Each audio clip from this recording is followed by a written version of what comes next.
Ladies and gentlemen, welcome to the Business Brew. I am your host, Bill Brewster. Get rid of the bear market blues today.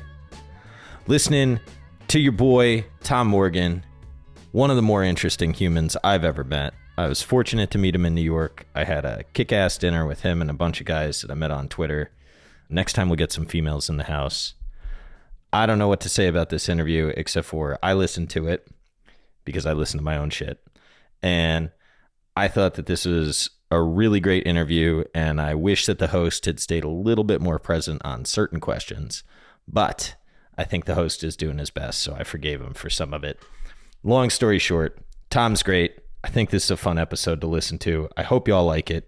It is brought to you by Bastier Partners. Bastier Partners is a new breed of investment and merchant bank that specializes in primaries, secondaries, and co-investment opportunities in the private markets, catering to a unique coverage universe of 250 plus family offices, venture capitalists, and crossover hedge funds.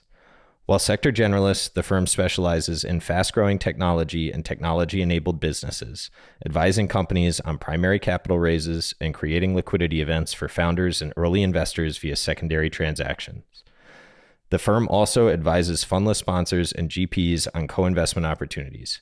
Bastier Partners was founded nearly a decade ago by Nader Afshar, a former senior investment banker at JP Morgan, and Bastier is headquartered in Los Angeles. Nader is also a friend of the pod and a great dude. Give him a call, check out the website, tell your friends. Securities are offered through Hollister Associates, LLC, a member of FINRA and SIPC. Bastier Partners and Hollister Associates, LLC are not affiliated companies. Hope you enjoy it. Here we go. Tom Morgan. Have a good weekend. Thrilled to be joined by Tom Morgan. How you doing, man? I'm doing tremendously, thank you. Yeah, That's very, good. very grateful. Very, very grateful for you having me on. I've been a huge fan of the show since I first listened to the Arnold Vandenberg interview, I think last year, and I'm looking forward to being catastrophically more disappointing than him. I don't know that that's going to happen.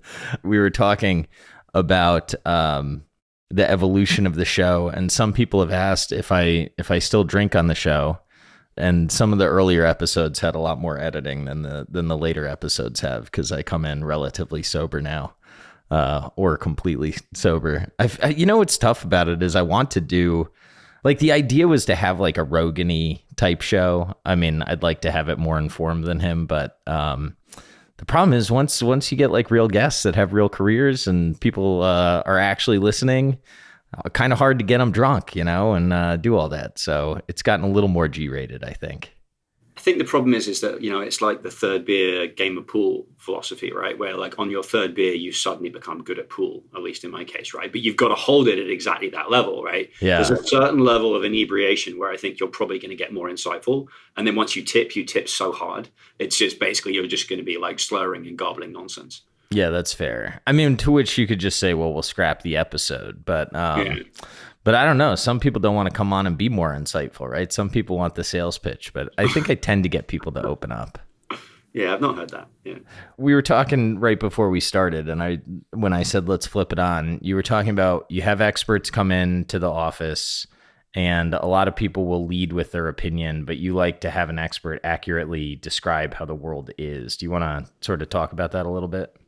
Yeah. For listeners who don't know me, like I work running kind of content and being what I call a curiosity Sherpa for a wealth manager called the KCP Group. And part of my like limitlessly fun mandate is to essentially just try and find the most interesting and insightful people in the world. And a big part of that is sort of knowing what you're looking for. And I spent, not a huge amount of time, but sort of 15 or 16 years on Wall Street, basically just trying to find interesting people who had like insightful stock calls. And you realize that in the post-social media age, it's trivially easy to have an opinion on something, right? And it's actually easy to have an opinion on something before you've understood it. Like, I think, Web3 is a scam or whatever, like, I think blockchain's nonsense. Like, right, you are absolutely entitled to your opinion, but you need to show me you're working, right? And the problem is at the moment is that most people don't show you're working. So one of our philosophies is that, like, if we bring an expert in, you've got to paint us the reality on the ground as accurately as you can and then give us your opinion. Like show us the mountainside, and then show us where you think the boulder's going to run down it. But it's very interesting how few people can do the first stage now.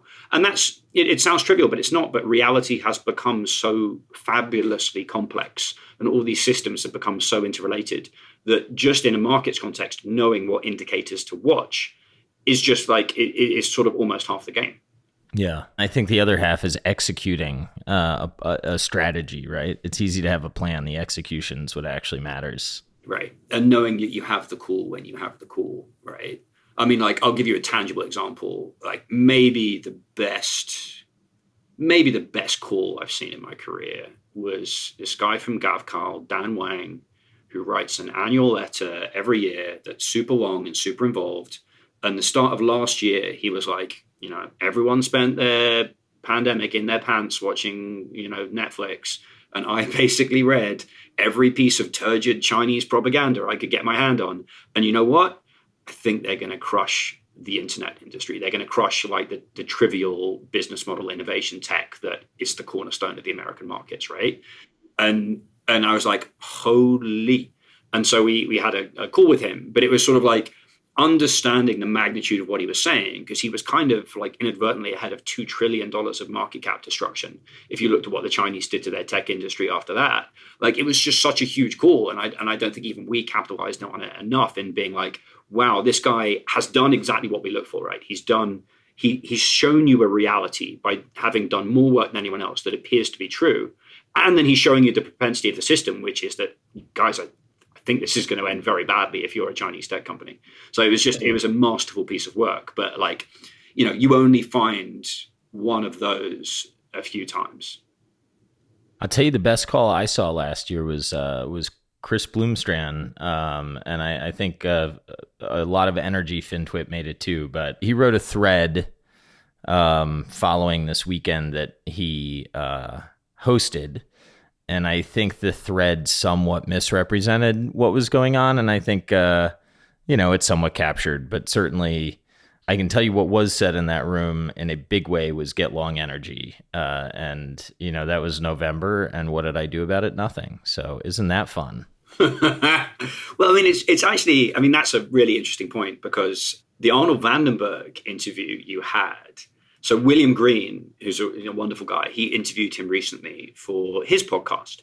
And it was just really funny for me because like you had Arnold Vandenberg on his podcast, and he's a fascination to me in so many different ways, but predominantly because his entire focus is the harmonization of conscious and unconscious. And so he's sitting there basically saying to you, effectively, I've got such a strong character. I can't understand why these energy stocks are so cheap. And I've been underperforming for God knows how many years, but I can't get away from that. And, the borderline between stubbornness and insanity and actually having the strength of character in that situation is insane.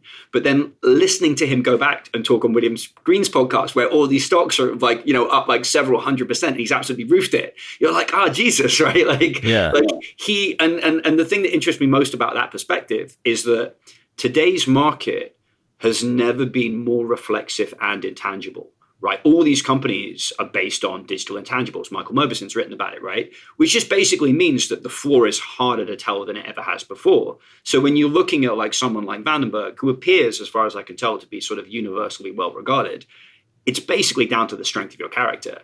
And I think it's what the two of us are talking about, which is that like, when you've got it and when you can see it, having that amazing like will to just go all in, which I certainly don't have.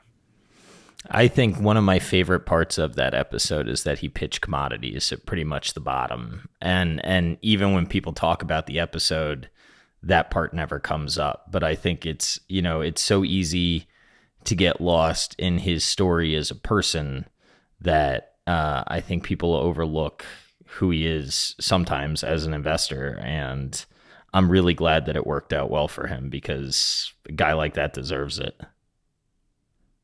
I agree, man. I don't know that I have something that I have been asking myself.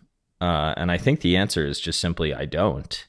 I just don't know. I don't know if it's getting older. I don't know if it's where I am in life. Maybe it's because I've been underperforming recently.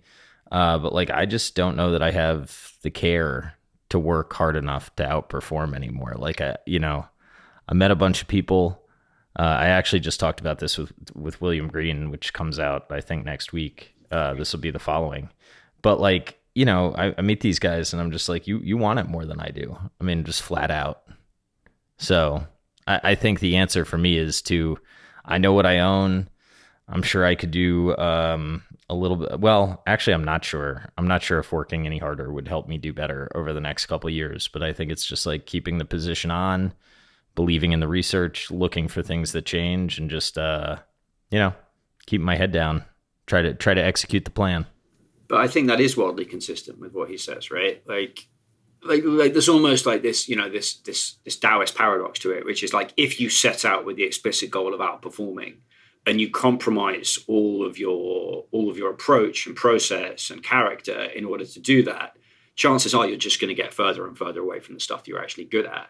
Whereas like I found, super anecdotally, the people that have harmonized to their character and just like, you know what, like I just don't care to do this anymore, right? I just don't. Like that actually paradoxically ends up with like pretty good performance for people because they're like, I'm just going to go with the flow.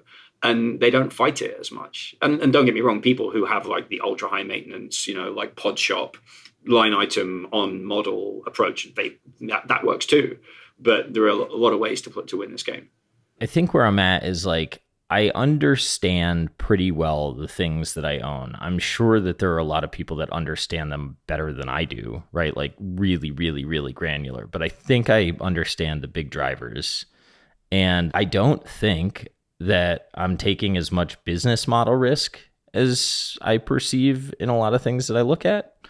And I don't know if I underperform.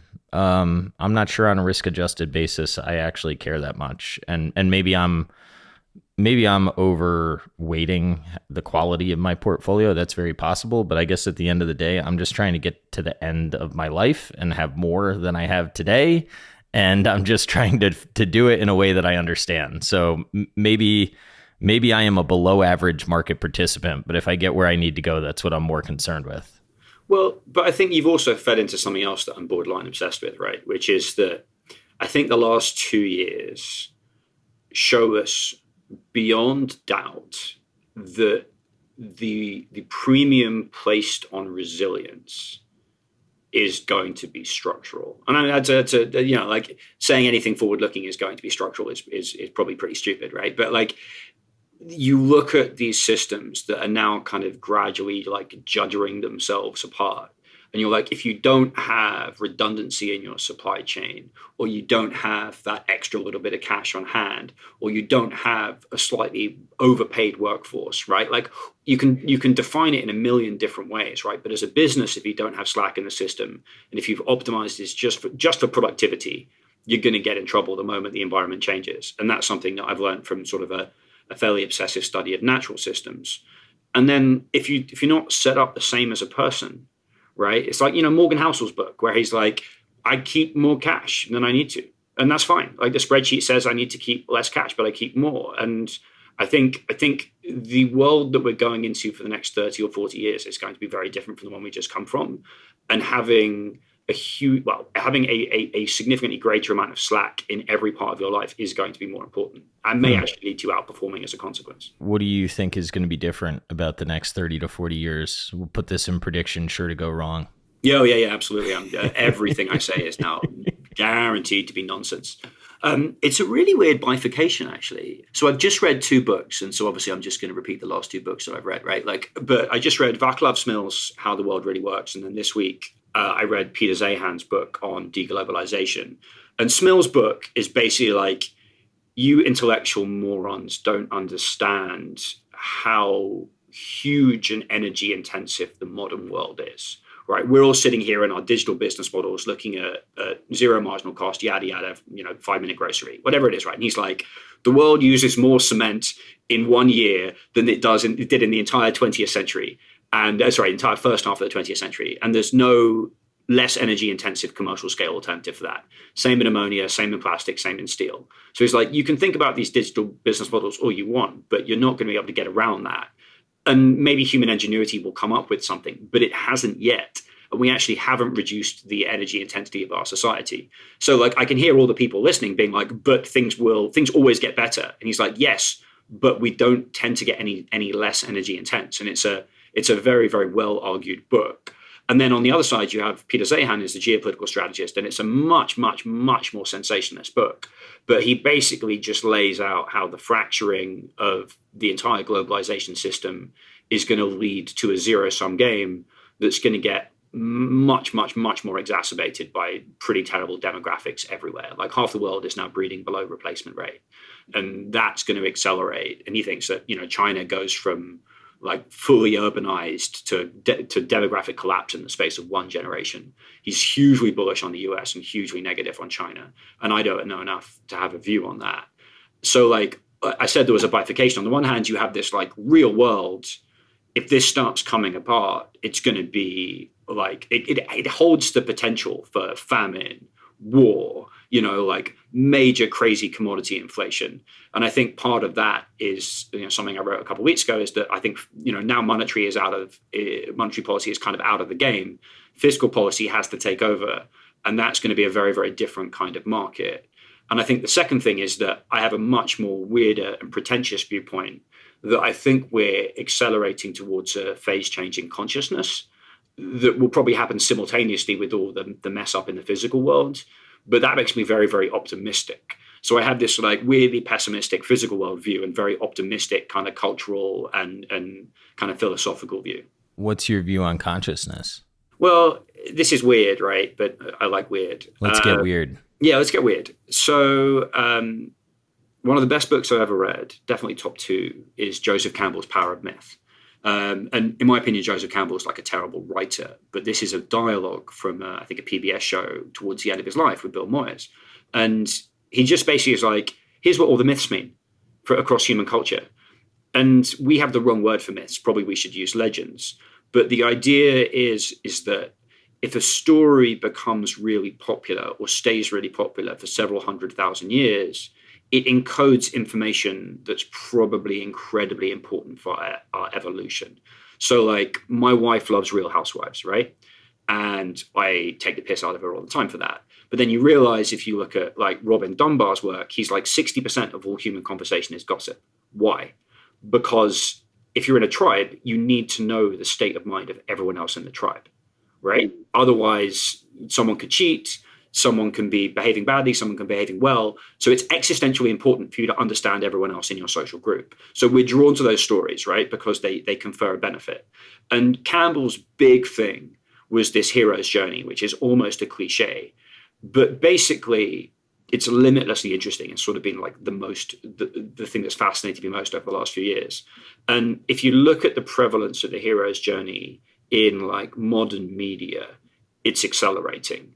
So like from Avatar, most successful movie ever is the one-to-one hero's journey, The Matrix, Interstellar, almost every Marvel movie now, almost every Pixar movie now, all has often a very surprisingly accurate recreation of the hero's journey. And for those people that don't know it, like Mike Mauboussin did a study, referenced a study on a podcast a while back where he talked about ants. And ants basically run a pheromone trail to a food source. And then as the more ants run that pheromone trail, they get the trail gets stronger, right? But every so often ants will peel off that pheromone trail and just look for new food. And they found, and this kind of blew me away, that the rate of change with which the ants moved into exploration mode was directly correlated to the uncertainty of the environment. So basically something in the ants made them realize that the environment was deteriorating. And if they were stuck with a single food source, they were doomed, right? So they started exploring really hard. And what I think the hero's journey is an unconscious representation of a desire for a phase change in consciousness. And all I mean by that, right, if you look at Moana, which I've now watched 40 times because I've got a 3-year-old, and Moana exists on an island. She's going to be the chief, right? She's Bill in a stable office job. She's Tom in a stable Wall Street job, right? And her environment starts deteriorating. Like the actual like agriculture on her island starts deteriorating.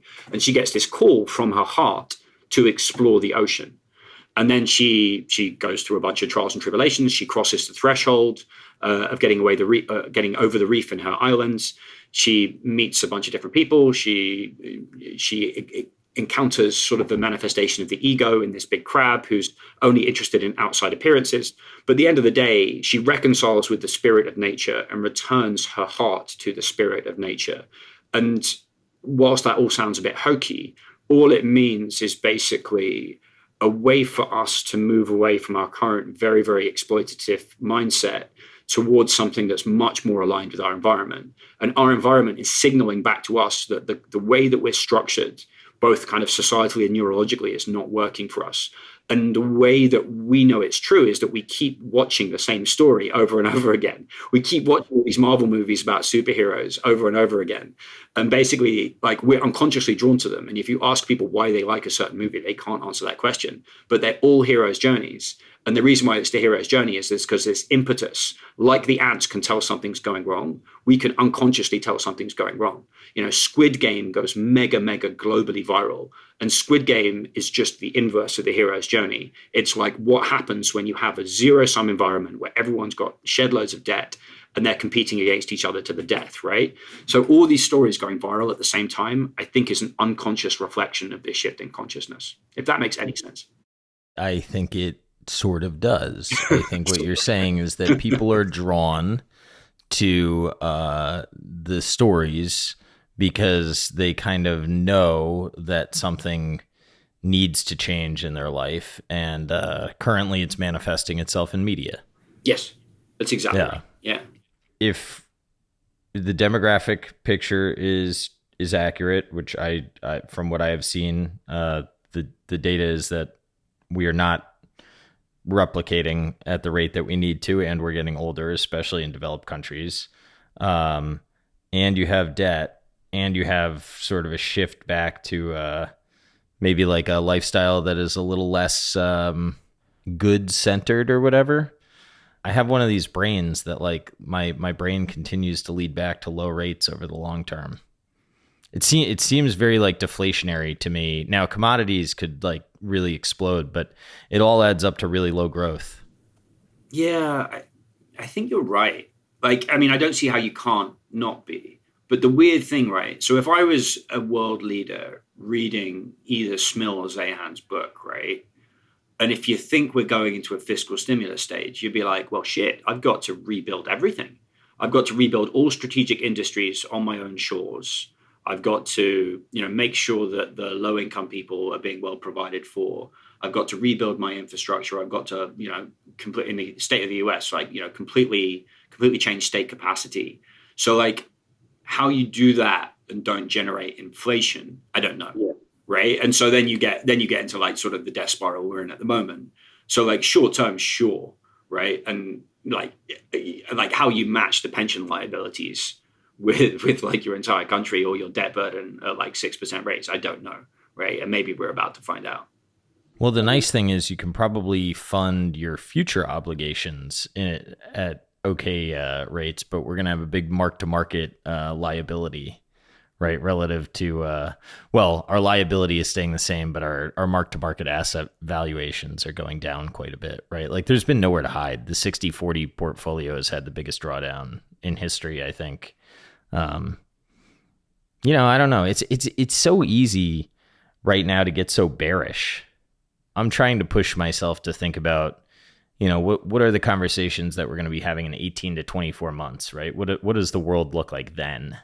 So that I'm not like mired in what may go wrong today and for the next year and a half. So what do you think? Oh, dude, I don't know. I mean, I think everybody becomes a macro tourist, and well, I shouldn't say everybody. I should say everybody that likes to talk becomes a macro tourist in periods like this. But I could see a scenario where, so Target was way over inventoried. Yeah. Shipping rates were super high. People, it appears as though buyers and corporations in mass sort of like overestimated the demand for certain products and didn't anticipate the shift to other products. And I think it's plausible that that created inflationary pressures that were not, maybe that's not going to continue on an ongoing basis. And then I think that we need to get to actually, Amanda Gotti talked about this on the episode, and I agree with her. I think we're like, as a society, moving in waves right now, because we kind of like all shut down at one time. So we all spent on our home at the same time. And now like a lot of people haven't been able to travel because not everyone lives in Florida, where we haven't believed in COVID for almost a year. So like now you have like this huge shift to travel. And I just think that there's waves of human behavior that we need to get through. The one thing that makes me nervous is I hope that our policymakers don't throw us into yet another halt, because it's felt like we were halted and then we had massive stimulus to get us going again. And now if we end up trying to induce a recession to back off inflation, I just, I don't know. I guess I worry that goes wrong. But if it does in 18 months, maybe we're looking at a world that, looks a lot better than today does on a go forward basis. But I have no idea. Like we were talking earlier, I could tell you, well, we were in a bubble. I have no idea where we are on this way down. I mean, if somebody told me we're down another 50% from here, I totally plausible. 70, fine. Like I don't know where you stop in a crash, right? Like I have no idea. And I don't know anyone right now that I talk to that is particularly excited about being somebody else's exit liquidity right now. Right. And again, this is a trite observation, right? But you look at like what's happening in Japan right now. You look at like what's happening in sort of like, presumably relatively esoteric corners of the world, like Sri Lanka, and you're just starting to see the ripple effects are almost entirely negative on a macro basis, right? And that just means that the one thing we've learned from the last couple of years is that something's going to show up somewhere that we don't expect, and it's going to be quite nasty. Right. And that's just, I think that's just a game that we're in right now. And we're in an asymmetric downside risk environment. And whilst I want to make clear, I'm sort of generally quite long-term positive on the world. The thing that there's something I don't know enough about to have a strong opinion on, to my earlier point. Right. But so my understanding is that generally speaking, consumer finances in the States are pretty good right now. That's the rumor. Yeah. Right. But everyone's watching the news and is freaking out. Right. And so you get the reflexivity where people kind of think themselves into a recession, which, you know how that works. Right. But there's also something else that I'm thinking about, which is that you have a population that's just learned it can protest. Right. You have a population that was offered crypto as a way out. Right. Or Web3 as a way out. Right. And that kind of went away. Right. And then I know there's a lot of debate on this, but I feel like there's less social mobility within American culture than there was 30 or 40 years ago. And there's been this crazy period of wage deflation. And you now have inflation. So you have people that are going to be increasingly pushed back into jobs with limited social mobility, with no savings cushion, and completely different priorities in their life. Well, no, that's an exaggeration. But having watched a world with different priorities, and whilst I'm not, forecasting revolution, I think there's going to be some really interesting socioeconomic implications for the world's largest consumer, which is the US, right? Yeah, I don't know. So like just to talk about what you were saying about the consumer. So Bank of America, this is I think it was last week or 2 weeks ago. They said we get a question obviously daily on the consumer. June to date is up 9% spending. He's talking about balances, right? Like checking balances. Pre-pandemic, if you're looking in the sort of $1,000 to $2,500 cohort, people have got 7 to 7.5 times more cash in their account today than they did pre-pandemic. For the group that's $2,500 to $5,000, we've got 5 times more than we had pre-pandemic. That's a lot. Yeah. Now it's kind of scary that so many people are in that bracket, right? Like, yeah. That's an issue. And then like federal tax receipts, I mean, the most of the tax receipts are withheld income and employment taxes. In I think this is 2019, it was like 9 trillion year to date, and yesterday I was looking, it's 2.3.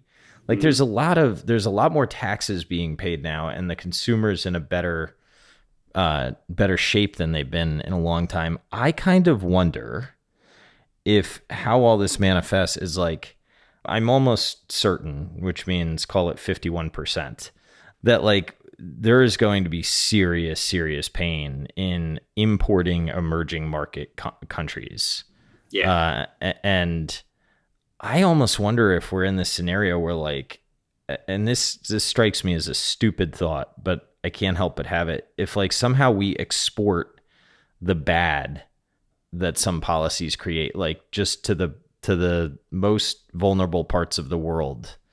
And I wonder if that doesn't create revolution around us and what that destabilizes geopolitically. But I guess I'm not sure that I think America is going to go through quite as rough of a time. Thank God we have food supply and gas and stuff like that. Like we, pretty advantaged.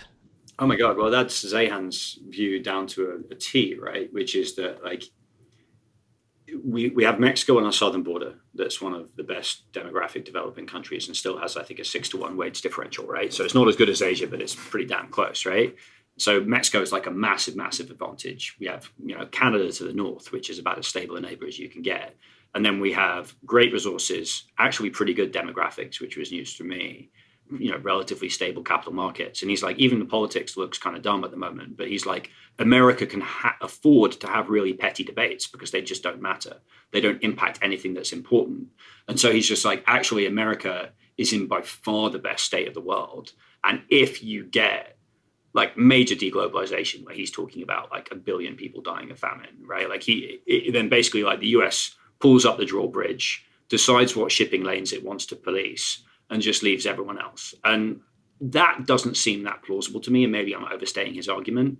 Like the response to Ukraine makes me think that the US still wants a role to play internationally. But the point that you're saying is that like, yeah, if you're a commodity-based like economy or a single product-based economy in that kind of environment where you can't ship your stuff out or your currency collapses or you go to Venezuela or Zimbabwe, right? Like it's going to get real. And so being relatively self-contained helps. And he pulls out France, New Zealand, and Argentina, and I think Sweden as the other countries that are kind of in that category. I mean, talk about like not deserving to have an opinion. I never could have told you that the US dollar would rip like it has. But, then you, on top of importing, all the commodities are priced, the majority of commodities at least are priced in US dollars. So you've got oil going up, you've got the dollar going up. I hope that the emerging world gets through this next 2-year period.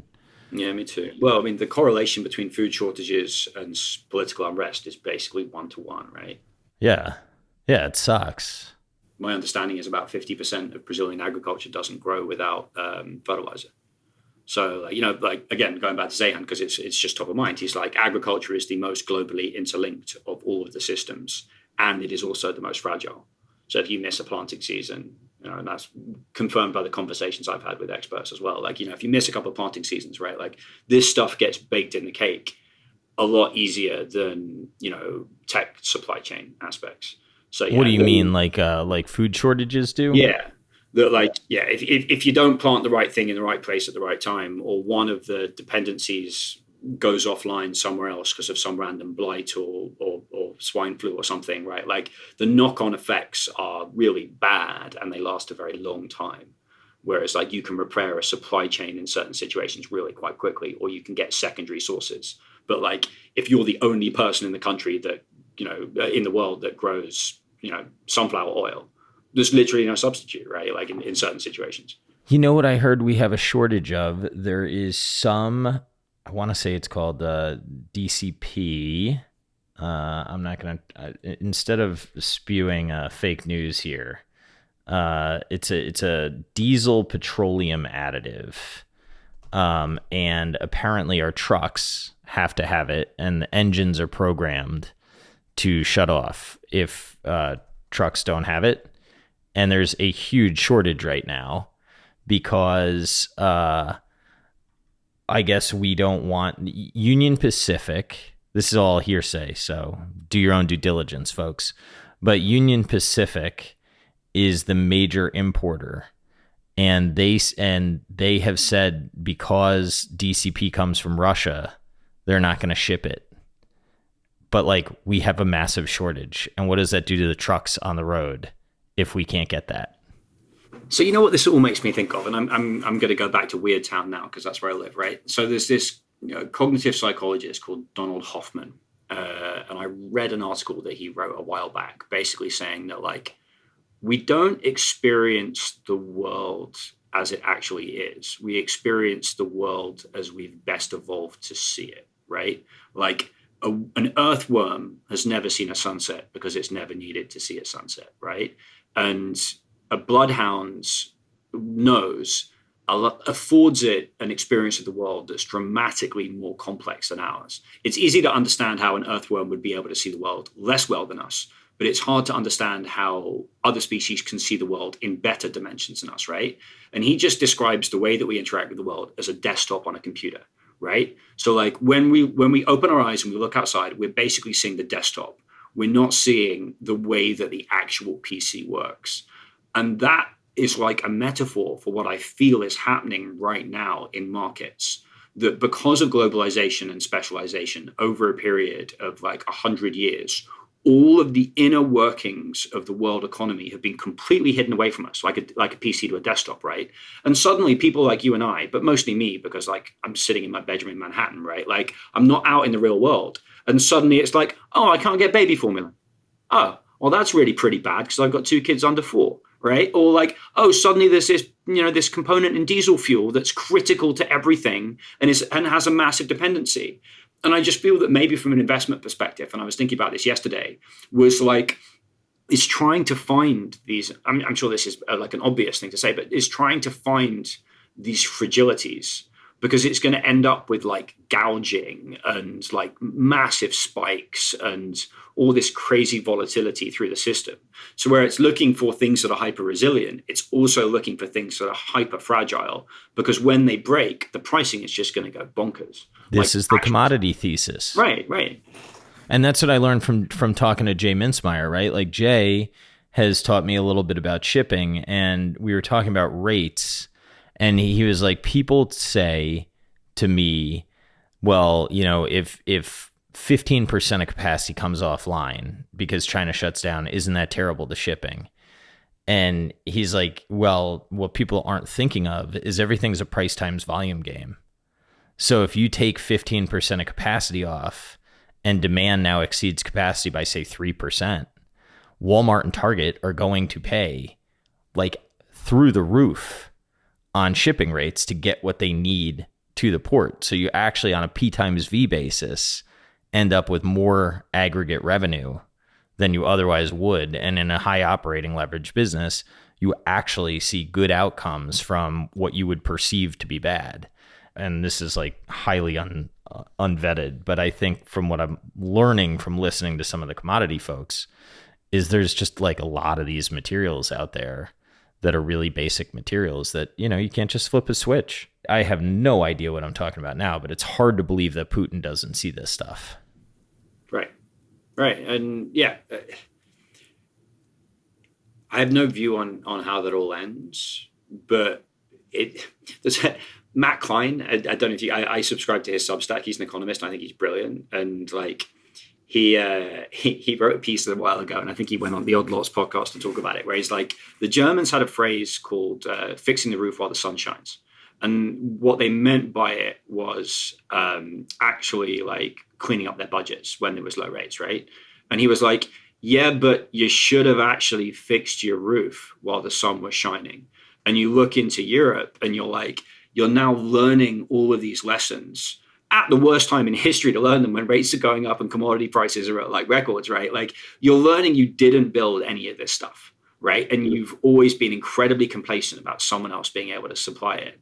And I just feel that like maybe like the modern news cycle, if the war in Ukraine dies down, people will forget about it and we'll just go back to the way things are. And that's sort of Vaclav Smil's argument. This is like mankind's always just muddled through this stuff. We always get worked up that it's the end of the world, and we always just muddle through. And I'll put a 98% probability on the fact that he's right.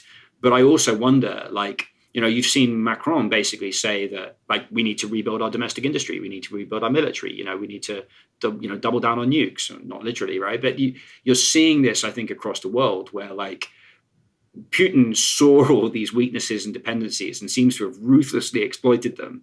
And so now if you're a world leader, you've got this choice of, like, do I choose the worst time in modern history to enact fiscal stimulus into a revolutionary environment, or do I just hope that I don't get exploited again? I don't know. I don't know how that doesn't descend into a zero-sum, like, death spiral where people just start tariffing and getting more competitive. Like, maybe it actually ends up with the reverse, that you get kind of all these trade alliances as people realize how screwed they are. But it strikes me. So Russell Napier, I think, is one of the best guys to follow at the moment. He wrote a piece, I think, in the middle of 2020, saying that after 20 years as a deflationista, he was moving to. I know he called that perfectly. What a legend! Yeah, he is a legend. He didn't forecast any of the supply chain stuff, to the best of my knowledge, right? So it was more fiscal stimulus that he was like, governments now have control of the money tree, and you're going to have to pry it out of their cold, dead hands. But he makes that point, right? That you're just in a different. The monetary, central bank's now irrelevant, right? It's been a central bank game for 30 years, right? They're irrelevant. It's governments, and that's just a different market. And so, like, he got my attention a couple of years ago with that. Now I'm watching him very closely, and he's saying the same thing. So, yeah. Well, I think I gotta re-up on what Lacey Hunt's saying. I think Lacey Hunt's more in the low rate camp, but I'm not sure that they're mutually exclusive. Like, I don't know that there's some law out there that says that credit needs to get a real return. I mean, there may be a possibility where credit is just priced to get a negative return relative to commodities.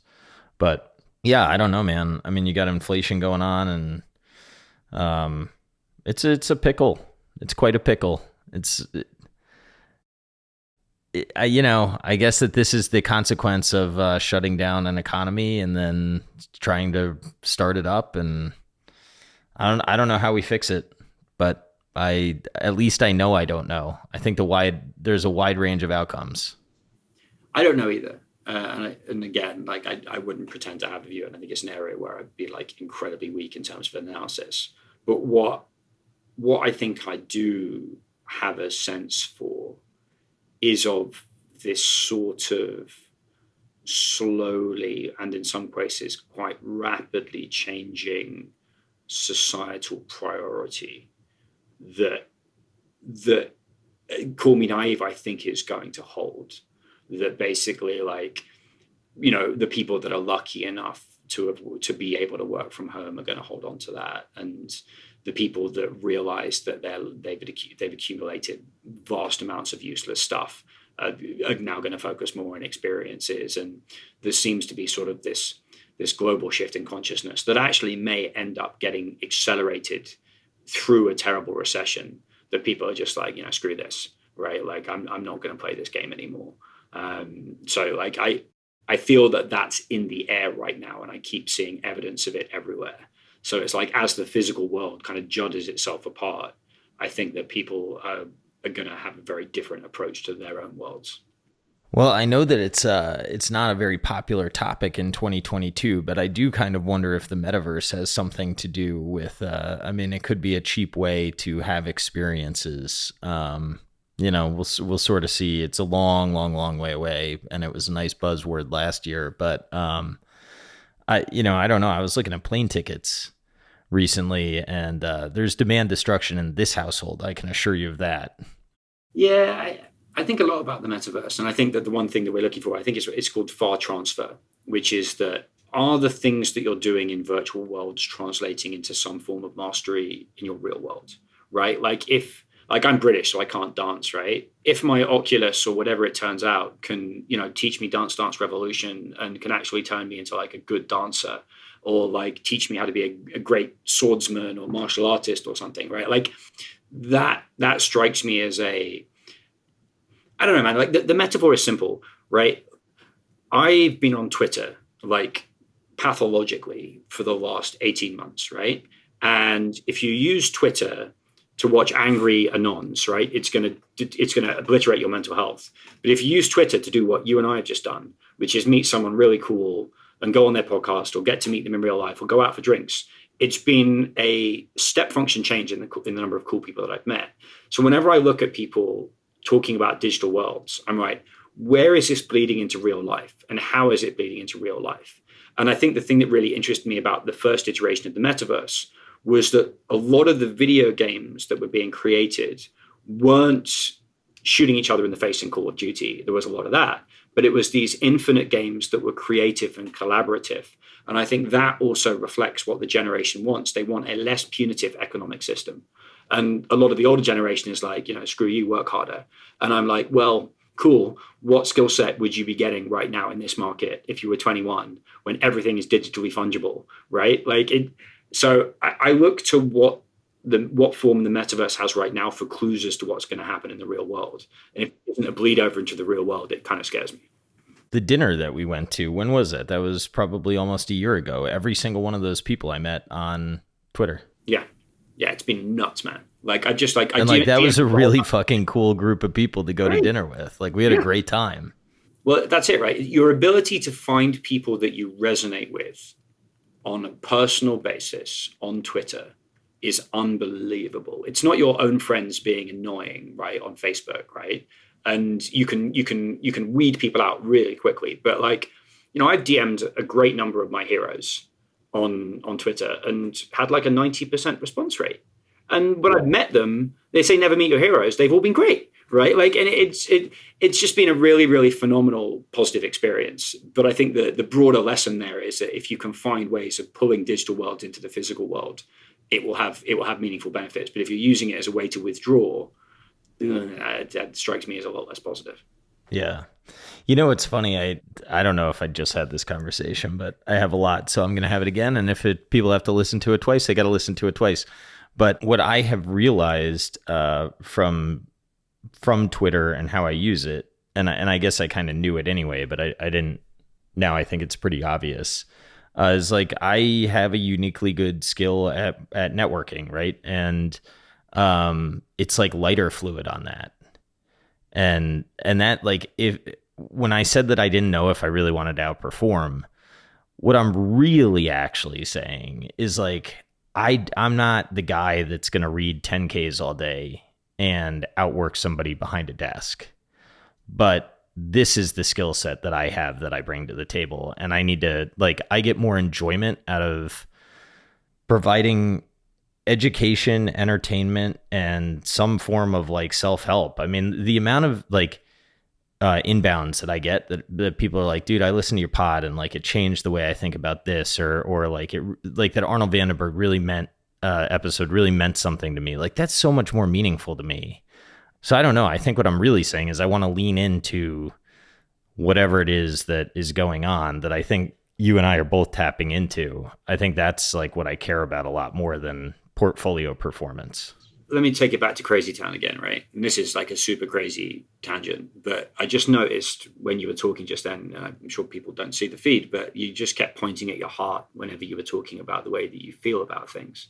And this has just happened over the last couple of months, and I don't think I've told a huge number of people about it because it's just so weird, right? But I've been kind of obsessed with studying the myths because I feel that your ROI from learning about myths is a million times higher than reading some psychological study that isn't going to replicate, right? And all of the myths across human culture make reference to your heart being a guide, right? Which, what in school were you taught that the human heart does? It keeps me alive. But how? Pumping blood. Right. Okay. Well, that was my understanding as well. And that probably is also a big part of what it does. But I very synchronistically read a book the other day called with a really off-putting title called The Secret Teachings of Plants. And it was this guy, Boona, who basically, turns out the book's not really about plants at all. It's about the human heart. And his argument is that the human heart is effectively a very, very, very finely calibrated electromagnetic transmitter. That bit is actually true. That's why an EEG works. So every time your heart beats, there's electromagnetic particles in it that generate a pulse, and that's in reciprocal relationship with all of your organs to kind of keep everything regulated. But it also projects beyond your body. And his point is that we don't know how far it projects, and the implication being, and sort of the way I've lived my life to some not financial but certainly personal success, is that Joseph Campbell's big thing was, if you follow your bliss, doors will open where only there were walls. And the idea being that if you follow things that you're passionate about, you are effectively navigating that 3 or 4 dimensional information field that your heart is detecting, right? If you, I do this, like the big change in the way I've worked over the last couple of years is I'm incredibly inactive for long periods of time in terms of what I'm interested in. And then when something grabs my attention, I go a mile deep, right? And I follow these things, and my work and my understanding of the world has evolved in this very, very unpredictable way. But it continuously leads me to people like you and wonderful people and, great podcasts to get on and all that sort of stuff. And I just believe that it's sort of literally true, that there is this information field that we're a part of that we discredit because reductive science hasn't yet found it. But, I know this is a bit of a rant, but the one thing that I found very interesting is that I've got to know a guy called Philip Shepherd, who's all about embodied cognition and the dangers of kind of getting stuck up in your head in abstract ideas. And he, in his book, he talks about this story about a Western psychologist going to a tribe in Malaysia, I think, called the Sungai.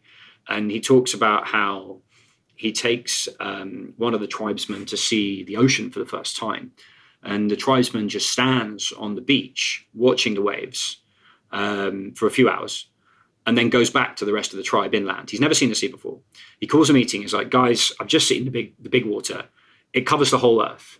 There's mountains under there. There's valleys under there. There's fish the size of houses that we've never seen before. There's flat fish. And he goes along this description, and the psychologist is like, you just stood on the shore for 2 hours. You didn't even go in the water. How do you know any of these things? And the guy just kind of turns to him and goes, oh, it's in my heart.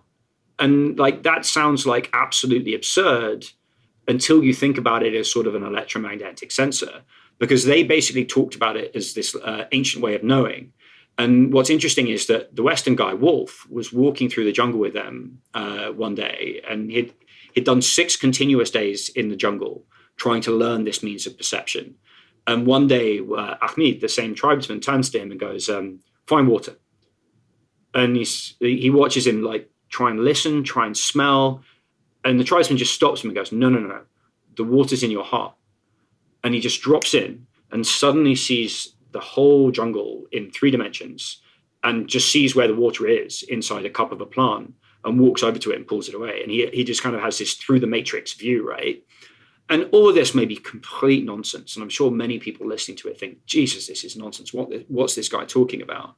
But as a way to structure a life, having this kind of intrinsic faith to understand that we exist in this limitlessly complex sensory ecosystem, to Donald Hoffman's point about you just seeing the desktop, you matching your investment style to something that is intrinsically resonant to you is actually like the Arnold Vandenberg way of doing things, right? Where he could handle that savage multiple years of underperformance in energy because he was just so harmonized as an individual.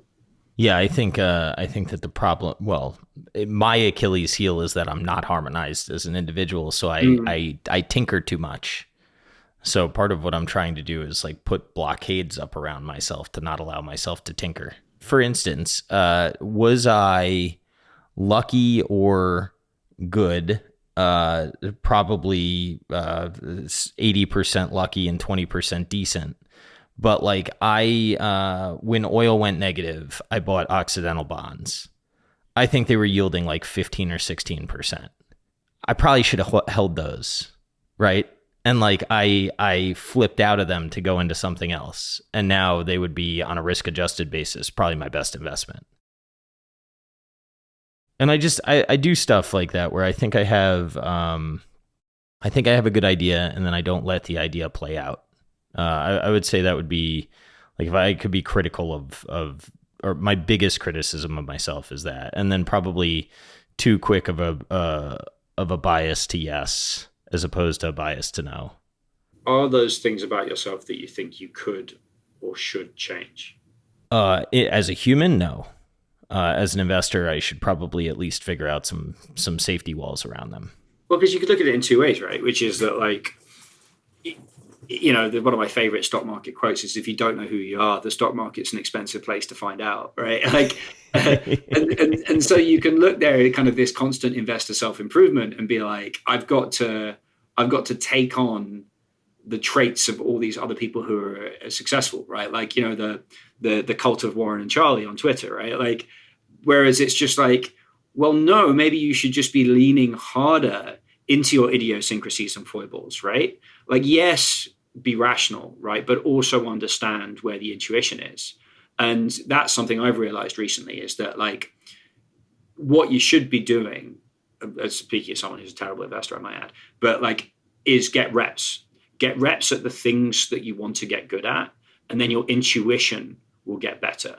So, like, if you made a mistake that was an actual mistake, and this was what one of my friends who's one of the best investors I know told me, if you made a mistake that was an actual mistake, when you look back on it, that you can identify in a way going forwards, make sure you don't make that mistake again.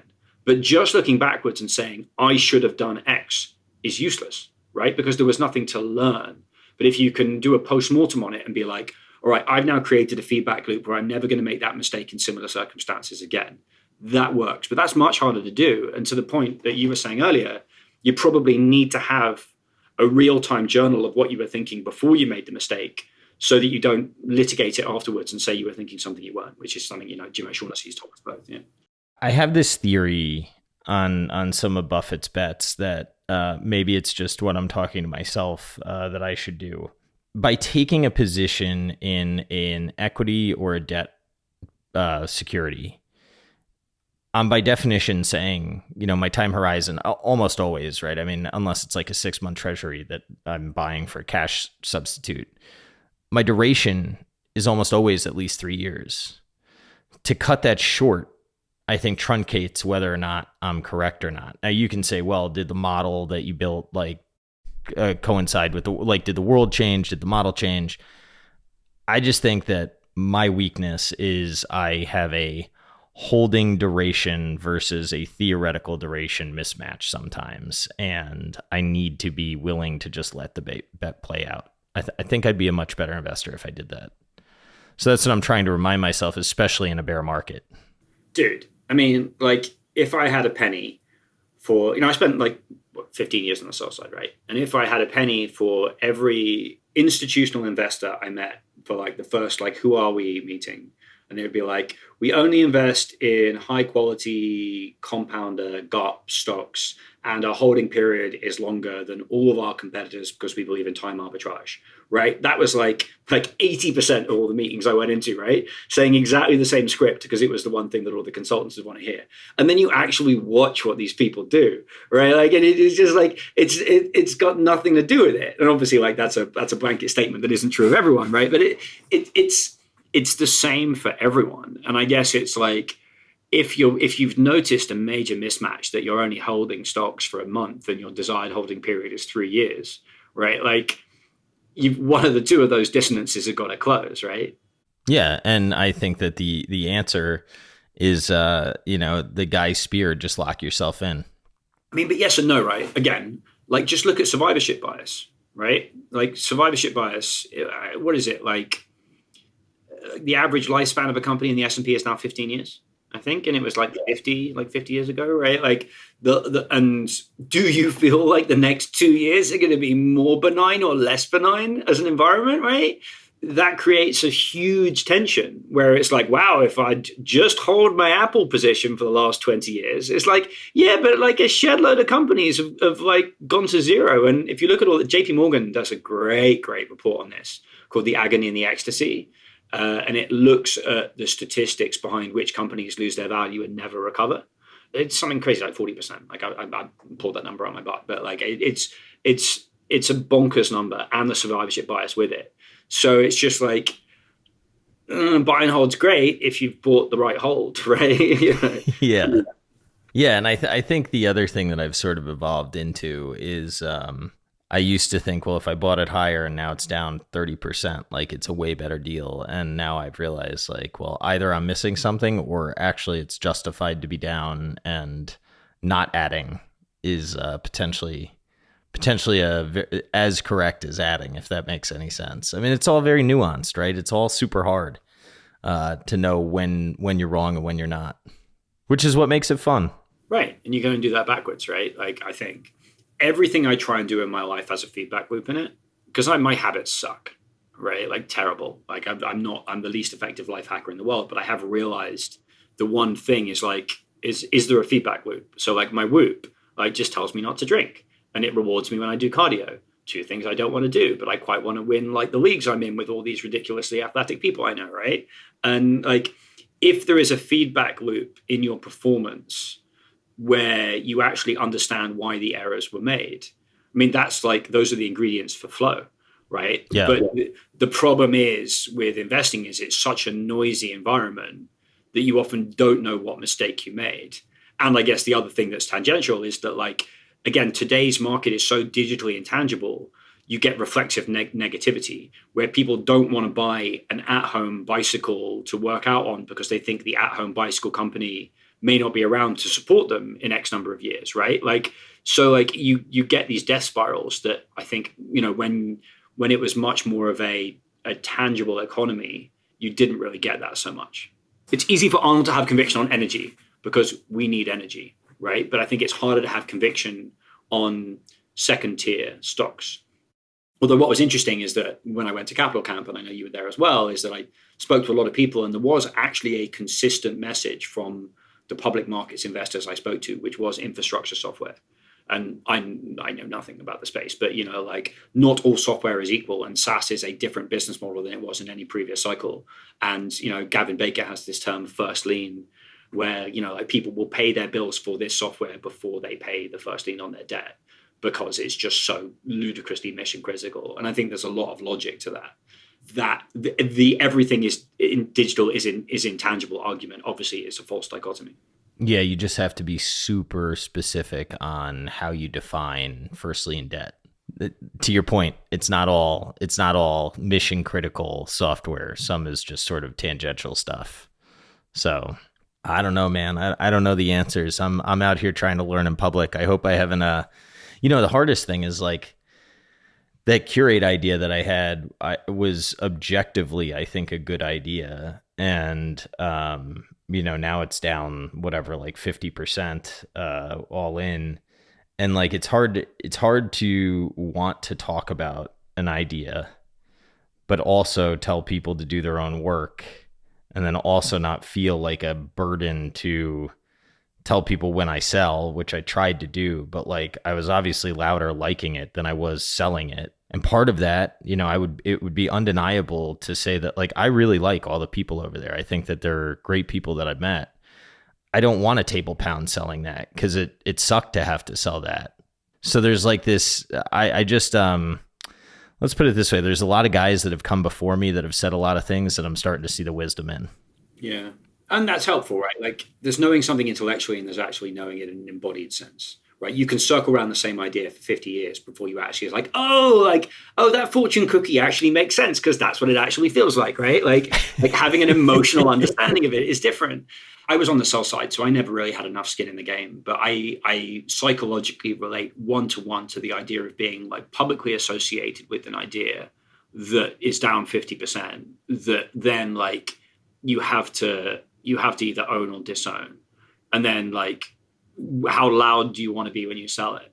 The only thing I will say is that I've made a fairly obsessive study over the last 18 months since I got into a content role of who does content on like FinTwit and online and Substacks in finance well. And this is going to sound like mega cheesy, but I wrote a piece about this. It's open heart, following heart, right? So to the whole following heart thing, I feel like I've covered that. But it's guys, like Frederick, who are who writes Necker's Insecurity Analysis, who's very much learning in public and like laying his life out there on the line. It's people like you who are learning in public. The worst kind of personality is someone that always has the trade from yesterday, right? Like, oh, I closed that out yesterday, right? Like we all know who those people are, right? They suck. Yeah, or like, that said, dude, their fucking follower counts are like huge, but it's just not what I'm gonna do. Dude, I believe on a long enough timeline, the internet can smell inauthenticity.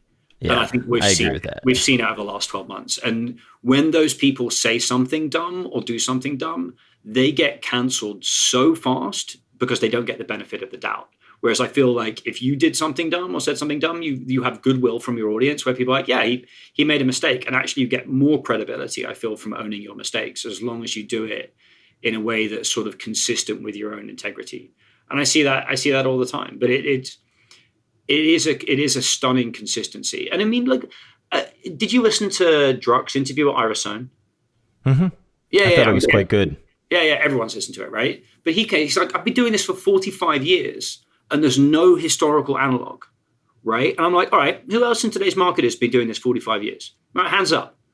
Anyone? Okay, no, thanks, right? Like, he's been doing it 45 years. He's the most cognitively flexible of almost any investor. And he's like, there's no historical analog, there's no playbook, right?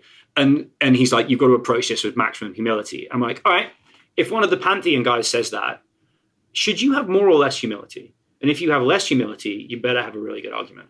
So on top of that, whoever Goldman sent to the Bernstein conference, I can't think of his title right now, but he said the same thing.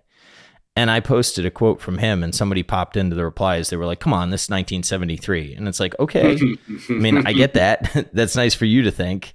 And you may be right. I wish that somebody would assign like a confidence interval when they say something like this is that year. But I mean, you've got Druck and you've got a guy that's super high up in Goldman, both saying that this is super complicated. Like, I don't think it's that easy. Yeah, I think it was maybe Tony Pasquarello. Yeah. Well, step back from all the financial markets nonsense for a second and just like, do you feel that when you walk outside your apartment or your house in Florida tomorrow, does it feel like 1973 to you? Like, you've seen movies set in 1973, right? Is the stock market comprised of the same businesses that it was comprised of in 1973?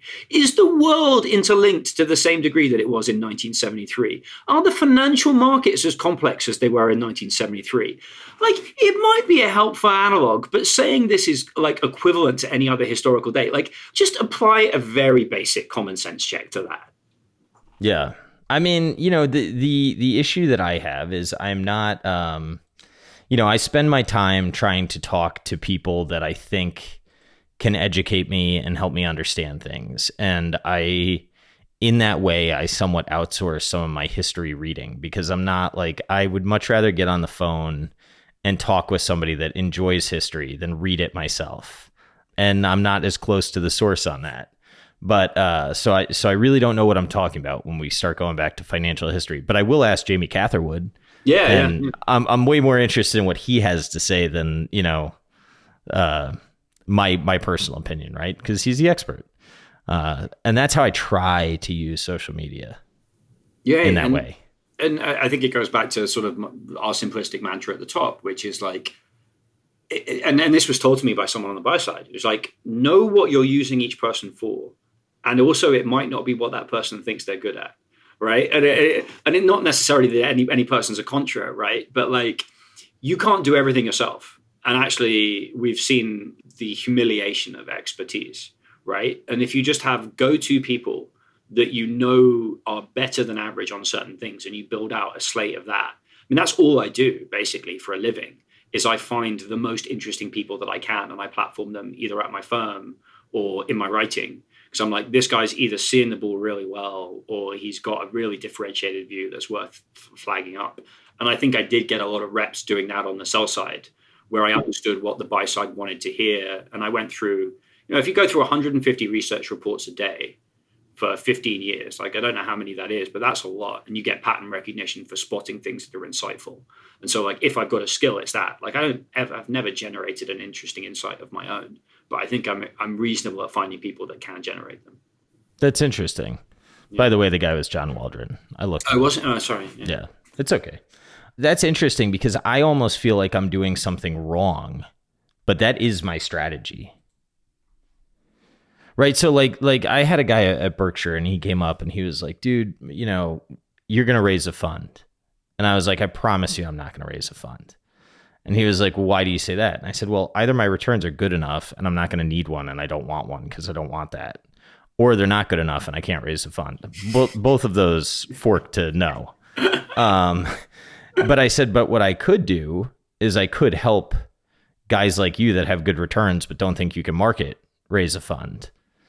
But like, because of that, I think that there's some symbiotic relationship where I can try to use my skills to connect people and get myself in some information flow and I try to find people that are specialists in certain things and then validate or invalidate what they're saying. And then, decide whether or not I like a thesis based on that. That's basically what I have adopted as a strategy. I don't know if it's smart or not. But I don't care. Like, that's your description of that brings me alive inside, right? You're just like, all right, this is what I can do. Probably not many other people are as good at it as me. I really enjoy doing it. It makes my life richer because I get to meet all these fascinating people and I'm good at integrating their insights. And I think I can help them. Right. That's like the win-win-win game. Yeah.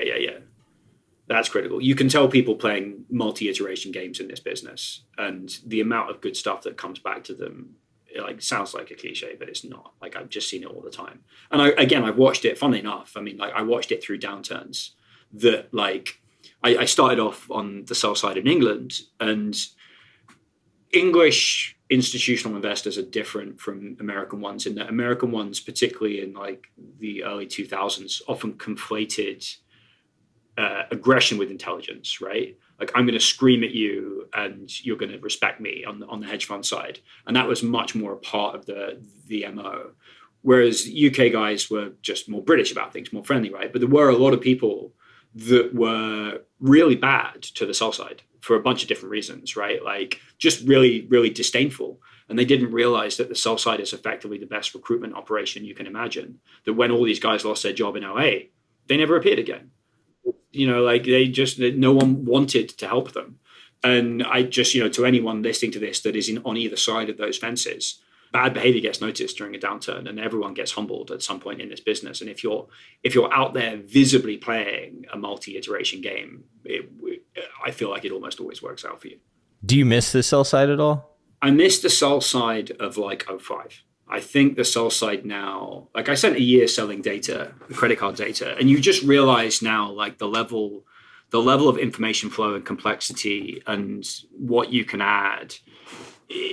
There's fewer and fewer opportunities to have something that's an intuitively brilliant call and to add value to your clients in that way. And that was the stuff that I loved, right?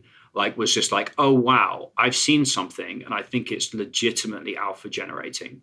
I've seen one of our analysts has just changed his body language on something materially and has written a report on this stock that's really interesting and he's really good. And that buzz that you get of going out to someone and be like, I'm going to make you money on this and you're going to like me a lot more because I made you some money and our relationship is going to get stronger. And I then move from someone who's trying to sell you something to a trusted partner. And that I was lucky enough to have that happen in a few instances. And that's just a great way to live. And the thing that I'll say about the sell side is that I think a lot of people enjoy ragging on it because of the price targets and occasional conflicts of interest or whatever it is, right? The caliber of individual intellectually on the sell side is ludicrously high. And actually usually a lot of times from an integrity perspective as well, because you only hear about the bad actors, right? So you're not going to read a bunch of headlines that say, hey, the sell side acted exactly as it was supposed to. Right. Which was the norm, right? And I'd had the incredible fortune of doing some very bad jobs before I joined the sell side after college. And then when they were the amount of money they were paying me to be intellectually curious was just an absurdity. But it was a different information ecosystem back then. So, I don't know if you want to get into it, but if you do, what ended up ending your time on the sell side? Yeah, I mean, I've talked about it a lot, and it's become. I told Frederick the other day, like the one thing I want to do with my life is help people who are stuck, and I think stuckness in finance is a bigger deal than a lot of other industries because the compensation is so high, and it attracts personalities who are intrinsically competitive and aggressive, right? And I've written and talked about it a lot, but I think that my interests, to the point of sort of the following your heart cliche, right, slowly started to diverge with the sell side. I loved like my first 10, 11 years. And after that, the job changed and I kind of didn't really adjust with it because I didn't want to. I didn't want to change my personality to be what the job was coming into. And I kept trying to shoehorn myself into a place that I wasn't good. And then eventually my body was just like, dude, you've got to get out. Like started getting psychosomatic issues. Your energy goes to zero when you're in a state of dissonance because like your ego is like, stay, it's safe. Think how much money you're making for your family. You're going to be managing director soon. Like you're going to be so successful and everyone's going to be very impressed with you, right? And then there's your unconscious, that heart guide that's like, you're dying, right? You're not following what you should be doing and you're wasting your life and you're running out of time. And that dissonance came to a head for me in like 2017. I left the industry without a plan because I had this exceptional confidence that because I was so highly educated and so successful that I would be fine. And I was not at all fine. I fell through the floor and I spent 3 years trying to pull my life together and making every professional and personal mistake I think you can make, which is why I feel I can talk to people about it now because I just managed my own career pivot so catastrophically. And I kept trying to over-determine my direction, which was like, finance was nonsense. It doesn't have any societal benefit. You've got to go and be a social worker. So I did a semester at Fordham in social work. I tried to be a hospice worker. I tried to be a psychologist. I tried to be a Jungian analyst. I tried to be a recruiter for a while to help people change their jobs. And I just wasn't interested in any of it. And all of those doors slammed shut for me really badly until eventually I hit like a really, really, really serious rock bottom in the February of the pandemic, February of 20, and funny enough, gave up. And I think that that's a really interesting concept, kind of psychologically, the surrender and the letting go, and ended up getting a job back in finance, but was still very interested in the weird mix of pretentious, philosophical and financial that I write about now. And I just wrote a piece and, my current boss, Tom Pence, read it and was like, we'll just hire you to come do this. Explore these fields, explore these people, be a curiosity Sherpa for our clients. And, the door opened where only there was a wall because I had the courage, but also kind of the freedom to just do what I wanted to do again. So I went through this whole kind of arc that was really, really tough. And there was nothing heroic about it. It was mostly pitiful, crying in the fetal position and not knowing how to support my family and just being in a state of a really terrible depression. But I see a lot of people that are stuck in similar places, and I kind of want to share my story and help them with it. The closest I've ever been is when my franchise failed miserably, and that was probably the lowest point in my entire life.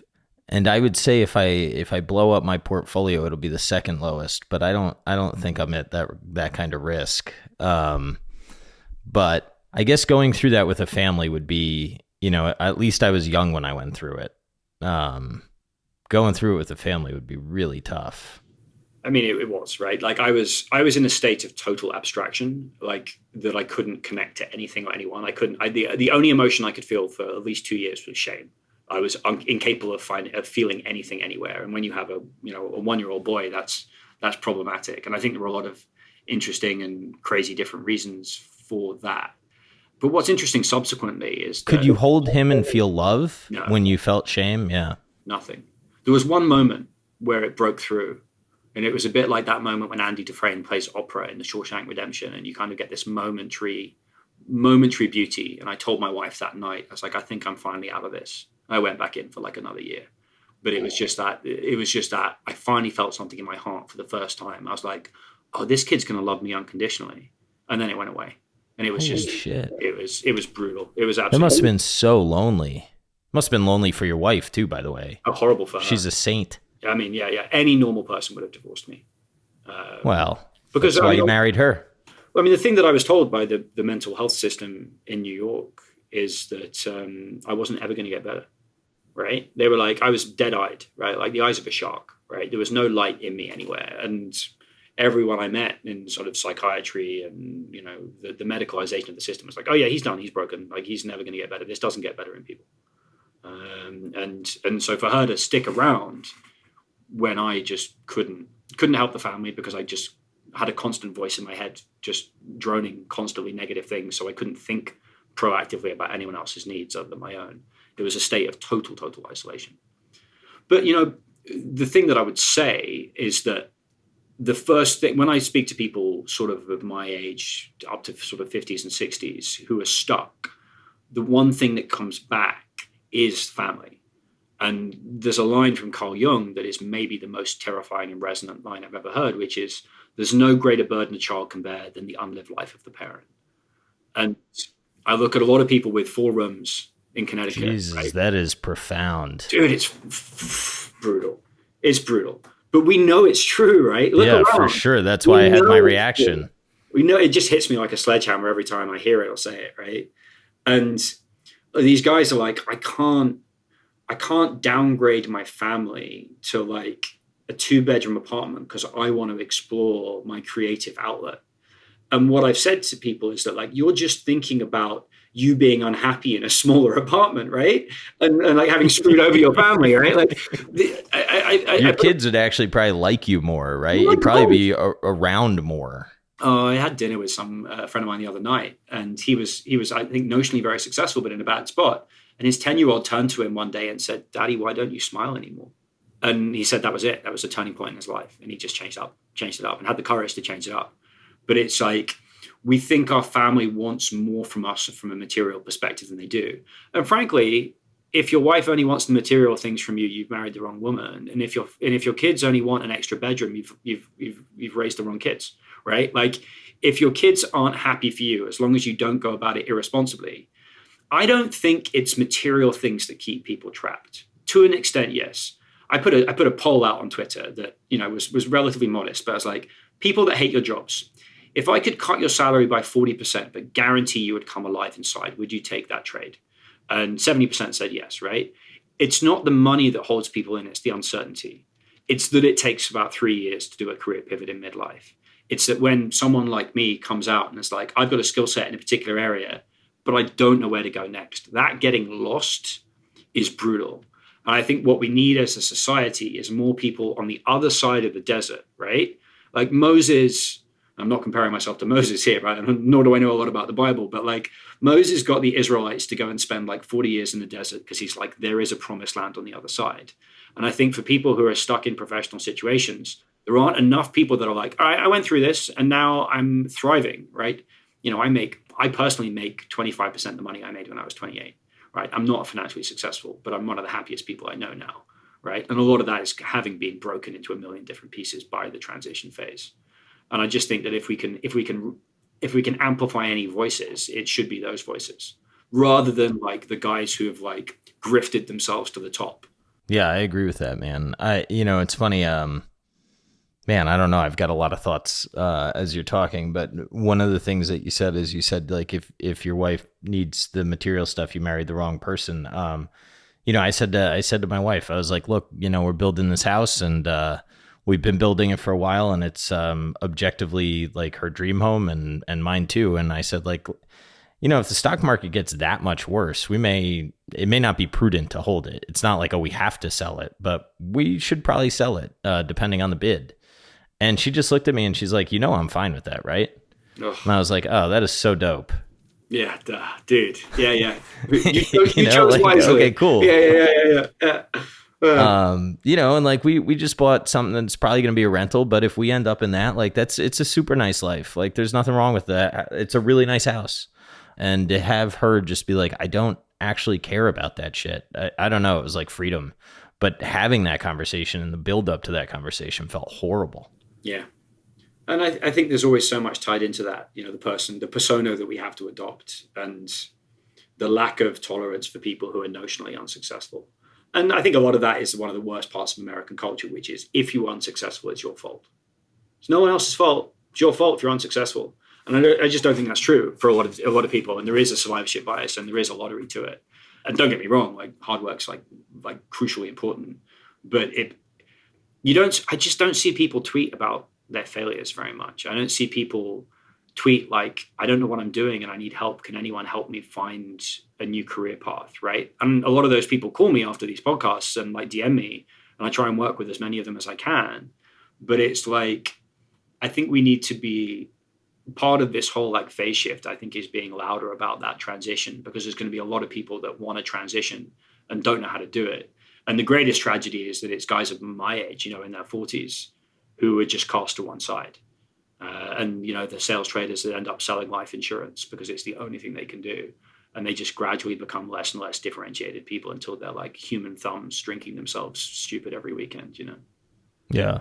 The other thing that when you and I had talked about your bottom, I mean, I had checked my dad into an institution. Well, I shouldn't say an institution. It was a hospital, but it was a wing of the hospital that some people had some serious problems.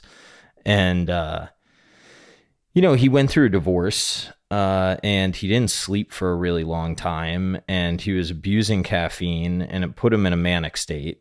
And I have never experienced mania before, and to watch that up close was fucking crazy. And one of the reasons that I am comfortable talking about it is that the outcome has been like, he and I are as close as we've ever been, and his life is as happy as it's ever been. And, you know, it was he had to do a lot of hard work to get through to the other side, but I don't think I would be open about it if it had a sad ending. Right. Maybe I would have a little bit more shame about it or whatever. But between that and what happened to my cousin-in-law, who, you know, I think objectively what went on there is he didn't want to reach out to people for help. I mean, he reached out to Robinhood. So they should have responded. But beyond that, there was such shame in what he had thought he had done to his family that he didn't reach out to people that, I don't know. I don't want to have a podcast that highlights failure all the time, but one of my favorite things that people appear willing to do and continue to do, and I thank you for doing, is talking about the hard times. Because I think a lot of the interviews or whatever we see on Twitter or whatever, it's all like fucking peacocking bullshit of, you know, I have always shat roses. Of course I shit roses, right? And it's like, no, that's not how a lot of life goes. And funny, I was talking to the William Green episode. What he said is, Charlie Munger, when William sent him the book, he said, do you have a thought, a common thread of all these investors? And Charlie was like, you know, it's amazing how many of them got divorced. Right. So it's like we take this view, and I think sometimes have heroes in one part of life, but ignore the rest of the life that they gave up to have the part that we all look up to. And I have realized that if you have a hero, you have to accept their faults too, right? Like, you can't just say, boy, I want to be this person, because to be that person requires to accept the bad parts as well. So I don't know. Long way of saying, I appreciate what you're doing by sharing your story, and I hope that I can help people in some way by facilitating conversations like this and being honest. Yeah, you will. I mean, you definitely will, right? It's the open-hearted thing again, right? Like, a lot of people say to me now, like, you must be so much stronger from having gone through that. And I'm like, no, I'm much weaker, right? I cry all the time now. I'm much more emotional than I ever was, and I'm English, so that's very, very difficult for me, right? Like, and I feel my love for my son with like a burning intensity, and I'm just much more engaged in the world, which means I feel negative things more and I feel positive things more, and it makes me weaker. It makes me, I mean, maybe weak is the wrong word, but it's sort of like, people are like, wow, like you'll be able to beat anything now, and sort of like this Dave Goggins way, and I'm like, no, I don't think that at all. And actually, it's great. Like, and I think that we sort of have this view that challenges always need to lead to a very specific kind of resilience. And it hasn't done that for me. And actually that's cool because I feel more a part of the world than I did before. Yeah, I would say that you're probably, it sounds to me like you're living a fuller life now on this side. Whether or not that's harder or weaker or whatever, I don't know. But it sounds fuller.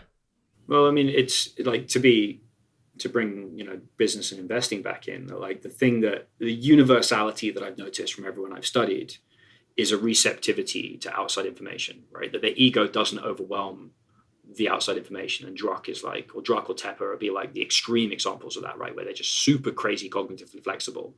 But you can't do that unless your heart's open, right? Because you just continuously impose your model on the world. So actually you need to overweight external information relative to your own opinion. And most people look at the world the opposite way, in my experience. And that sounds quite simplistic, but I think you can look at it in quite a number of really interesting and complex ways. Yeah, I think it's that it reminds me of Jim O'Shaughnessy's concept of the thinker and the prover. I know I'm not dumb, so when I say like I just assume I'm dumb, that's not what I actually mean, right? But like I know how many blind spots I have, and the older I get, the more I realize how many more I had than I thought I had. So now I just assume they're everywhere. Right. Good. Yeah. I think. I don't know. I was flipping through your recent thing, 21 useful ideas and one big one. Do you want to, like, what's the summary of that? Or do you think people should look at that? Like, I mean, everybody should read it, I think, and I'll drop the writing in the show notes. But what would be your takeaway if you had to summarize it in a 60-second pitch? Oh, Jesus, dude. It's like a year's work.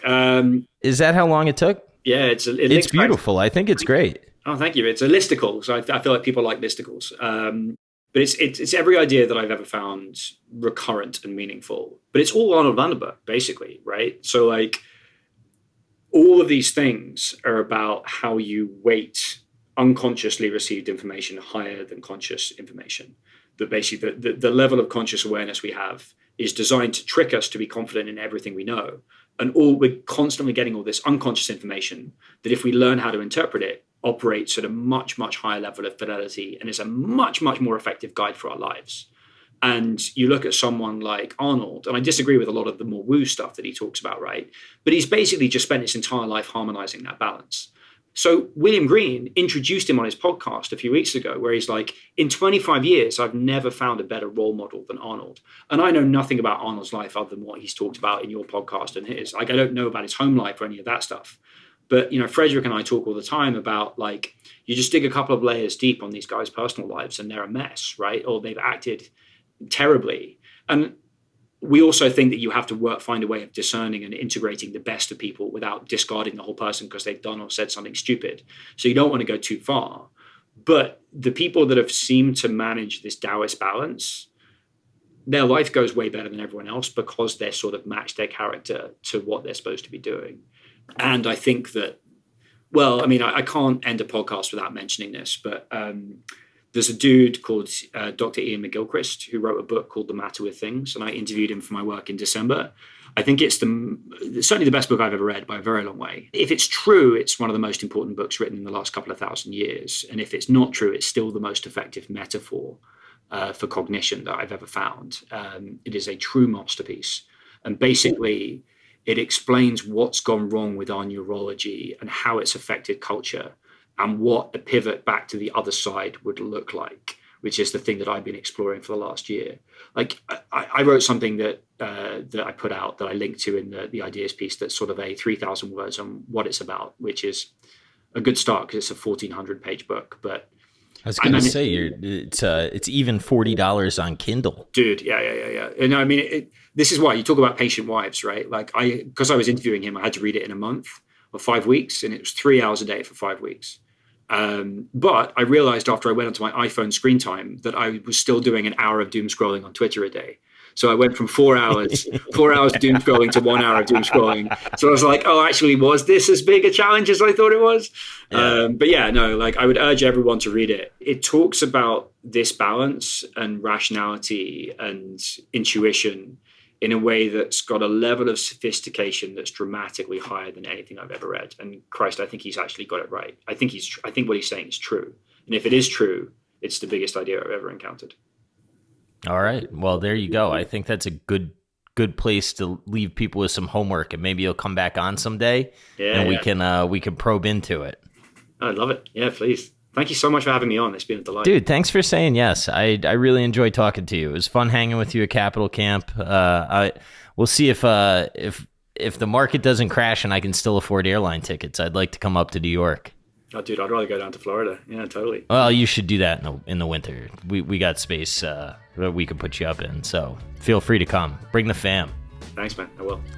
All right. Have a good one.